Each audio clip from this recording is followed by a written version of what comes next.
Thomas Morgan, and we're here. The Georgia Legislative Black Caucus is here this morning to voice our opposition to the state and House maps. I'm going to turn it over, state Senate and House maps, yes. Will you start again? Focus on that mic, because I don't get feet there.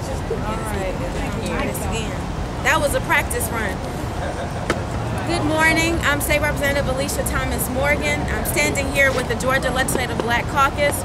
I am going to turn it over to our chairman, Senator Emanuel Jones, and we will hear from several speakers this morning, members of our Legislative Black Caucus who have been directly affected by the proposed and soon-to-be signed maps by our governor, Senator Emanuel Jones. Make sure the microphone is on. Thank you, Representative Alicia Morgan Thomas. As chairman of the Georgia Legislative Black Caucus, the largest black caucus in these United States, we stand before you in front of the statue named and spelled because of color. Back in 1868, 35 members of this General Assembly was expelled from this body simply because of their color. The base of this foundation was built to represent black political awareness. When you look at this process, this redistricting process that we just went through these past few days, you can only think about what the impact this process has had on blacks throughout the great state of Georgia. As chair of this caucus, we stand here today seeking justice. Not justice from those in the majority party that seek a supermajority, but we seek justice from our own U.S. Justice Department. We are here today calling on our Attorney General, Eric Holder, and the Justice Department to deny the pre-clearance of both the House and the Senate bills that was drawn by the majority party here today. Thank you. Our first speaker is State Senator Freddie Powell Sims, who will speak to us. Who will speak to us about how the Senate maps have affected her. We can start again.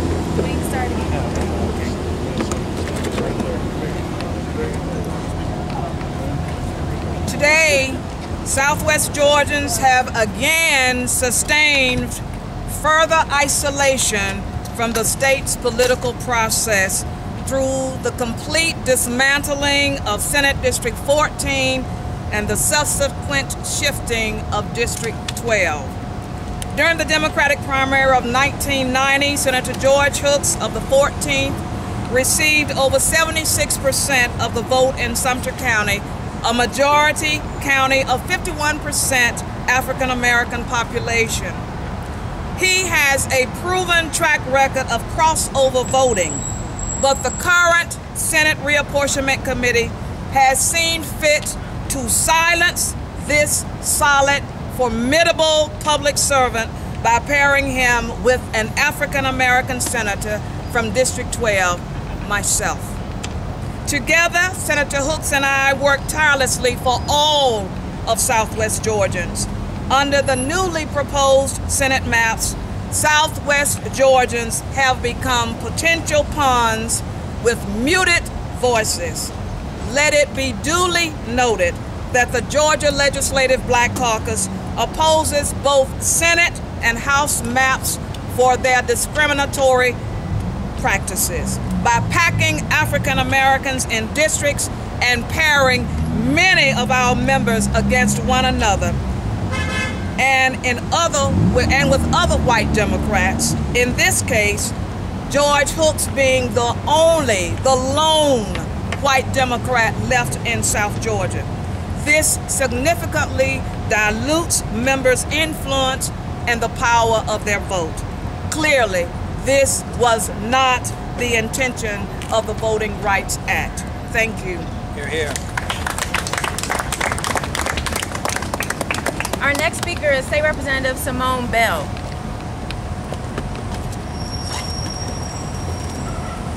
Good morning. As a member of the Georgia Legislative Black Caucus, I stand with the Black Caucus in opposition to the House and Senate maps for their discriminatory practices of packing African Americans in districts and pairing many of our members, including myself and Representative Ralph Long, against one another, as well as against our white Democratic brothers and sisters. The practice directly dilutes our Democratic members' influence and the power of voters and their voices in the political process in Georgia state politics. Furthermore, it will eliminate the incumbents who have been chosen by the voters to best represent their legislative interests district-wide. Let's be clear, the Supreme Court has recognized that there is a legitimate state interest in preserving the seniority of incumbents who have achieved that process because of the true beneficiaries of the incumbency are the voters, not the incumbent. In addition, as the first out Black lesbian to serve in a state house in the entire United States, my mere presence in this house and my perspective as an out African American lesbian state legislator in Georgia represents the voice of over 250,000 people of all races here in Georgia who otherwise may not have their voices heard. At best, the GOP maps are a slap in the face of those who have fought for African Americans and all minority and marginalized people to participate in the process of electing candidates of their choice and benefit from candidates they trust and continue to elect. At the least, these maps were drawn and absurd. Thank you.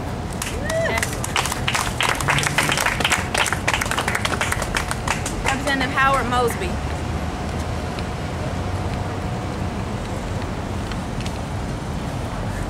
Good afternoon.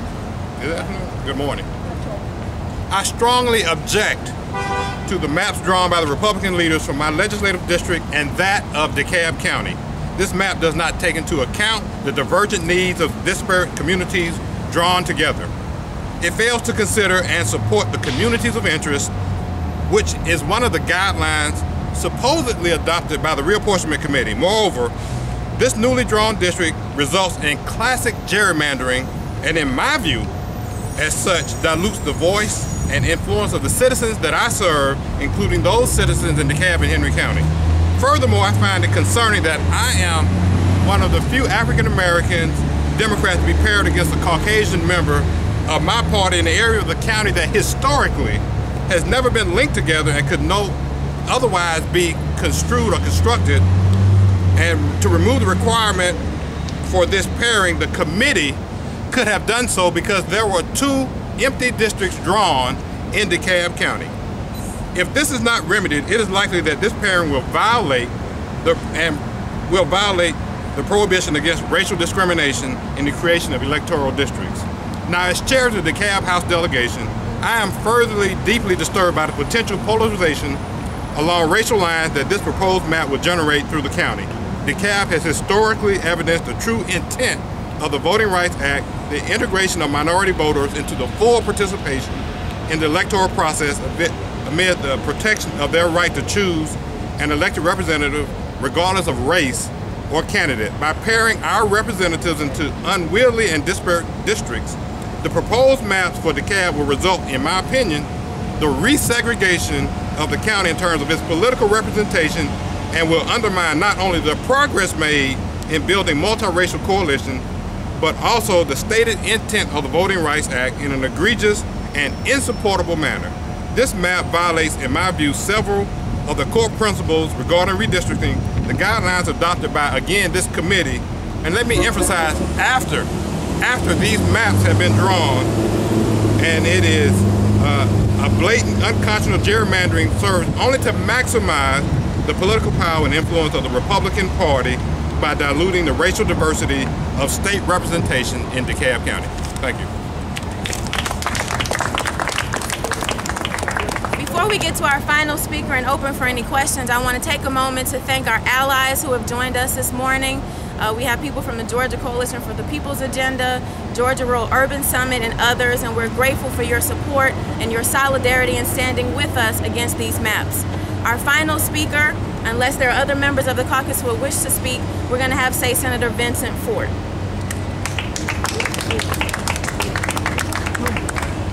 My name is Vincent Fort. I serve the 39th Senatorial District in the State Senate.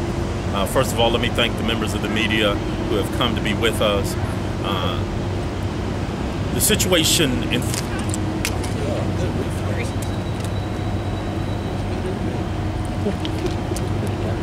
so sorry. That's okay. I was talking too strong, I think. I'm here to speak to the specific situation in Fulton County. The Senate redistricting plan, in effect, not only resegregates Fulton County, but it also creates a situation which can be aptly described as apartheid. Fulton County has been carved up into 11 districts. Before this redistricting plan, Fulton County had 4 Democratic representatives and 3 Republican representatives. And now we have Fulton County carved up into 11 different districts with 7 Republican districts and 4 Democratic districts. We know that's a pathway to the colonization, in effect, the colonization of Fulton County, a situation where white Republicans will be able to dominate the politics of Fulton County, even though Fulton County is 67% Democratic as of 2008. Even in the off years, Democrats control 60% of the vote in Fulton County. So for the Republicans to institute a redistricting plan which includes this domination of Fulton County is not only wrong, we believe it too violates the Voting Rights Act. And we are prepared, my colleagues in Fulton County and my colleagues nearby, because they've done similar things in Bibb County, where they have drawn Bibb County to have 2 Republicans, 2 white Republicans, and 1 black Democrat. They've done the same thing in Henry County and other places. So we stand strong on this situation. When we're going to fight it, we're going to fight it now. We're going to fight it for the foreseeable future, because we can't imagine that the Voting Rights Act in any way, shape, or form condones or justifies what is in effect an apartheid plan. Thank you.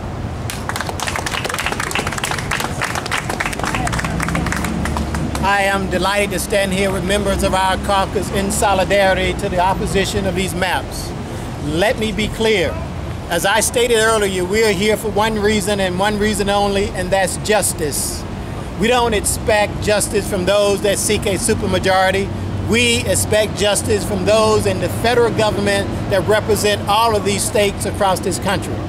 Georgia being one of those states under the 65 Voting Rights Act that requires preclearance has given us an opportunity to have our voices heard with the Justice Department and to seek our redress with our President of these United States.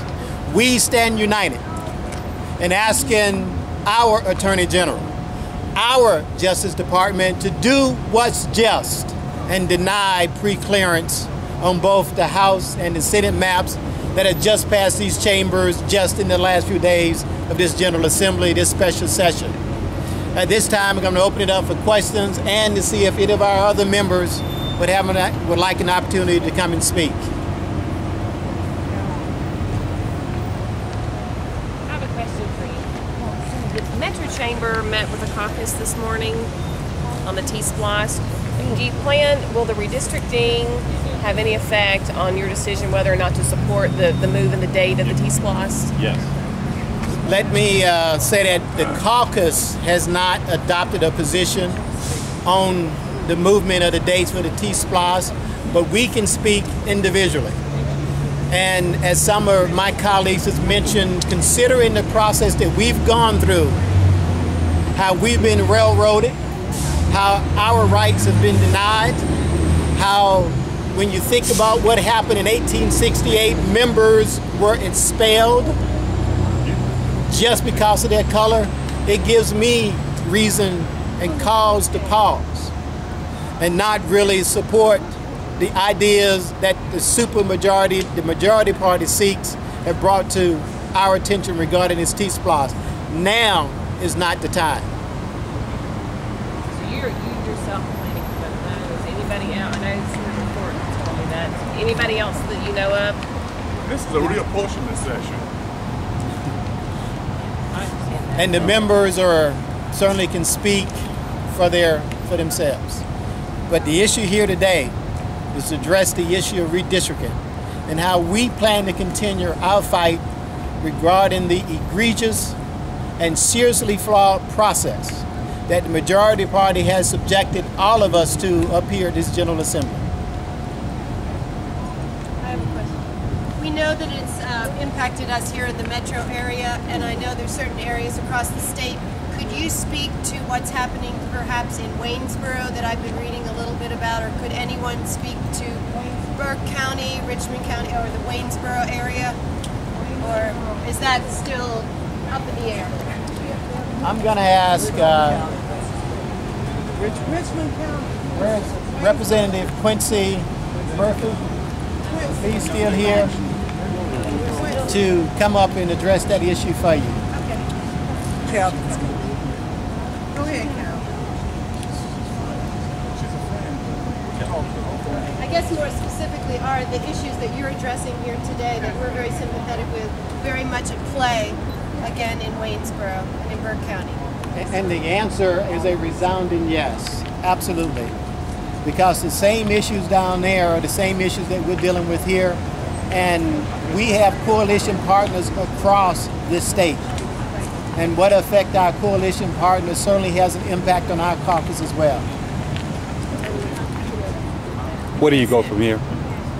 As I mentioned, we are here to take our concerns directly to the Justice Department. We plan a fly-in in our nation's capital for a personal meeting with the Attorney General so that we can directly address our concerns. And there are strong support, unanimous support in our caucus for us to take our position directly to the Attorney General. We have engaged our community and our larger community to work with us on sending their comments directly to the Attorney General. This is just the beginning of a long process. We're also calling on our governor. And our governor has also expressed some reservations about what's happened to Hall County. And I would suggest to our governor that he also needs to concern himself with what's happening right here in Fulton County. So we're calling on our governor to send this bill back to us and insist that we work on fixing the issues and the problems with this map. Thank you all. Thank you.